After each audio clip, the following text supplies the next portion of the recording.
অনেক ঘরেই দেখেছি ছোট ছেলে বাবুদের তাদের মা কিংবা বড় বোন মজার ছেলে মেয়েদের মতো মেকআপ লিপস্টিক দিয়ে সাজিয়ে থাকেন। এটা করা উচিত কিনা, এতে গুনাহ হবে কিনা? প্রথমত, প্রাপ্তবয়স্ক ছেলে মেয়েদের মধ্যে একে অন্যের বেশভূষা ধারণ করা এটা তো পরিষ্কারভাবে নিষিদ্ধ। নবী সাল্লাল্লাহু আলাইহি ওয়াসাল্লাম বলেছেন, লাআনাল্লাহুল মুতাশাব্বিহিনা মিনার রিজালি বিন নিসা ওয়া লাআনাল্লাহুল মুতাশাব্বিহাতি মিনান নিসাই বির রিজাল। যে সমস্ত পুরুষরা যে সমস্ত মেয়েরা ছেলেদের বেশভূষা ধারণ করে, তাদের মতো আচার আচরণ, তাদের মতো পোশাক আশাক, তাদের মতো সাজগোজ, যে কোনোভাবে তাদের সাথে সাদৃশ্য গ্রহণ করে, তাদের প্রতি আল্লাহ তাআলা লানত এবং অভিশাপ নাজিল হয়, বর্ণিত হয়। অর্থাৎ এটি গুনাহের কথা, অপরাধের কথা। সমাজে সমকামের বিস্তার ঘটে এই সমস্ত কালচারের ডেভেলপমেন্টের মধ্য দিয়ে।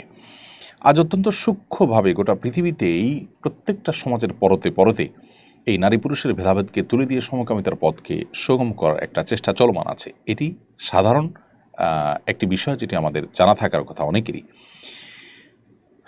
এর পাশাপাশি প্রশ্নে যেটি উল্লেখ করা হয়েছে, বাচ্চাদের ক্ষেত্রে এটা করা নাজায়েজ হবে কিনা। যে জিনিসটা আসলে বড়দের জন্য নাজায়েজ হয়, যেটা আমরা একটু আগে জানলাম, সেই জিনিসটা বাচ্চাদের ক্ষেত্রেও করা উচিত নয়, সেটা বাচ্চাদের ক্ষেত্রেও করাটাও নাজায়েজ।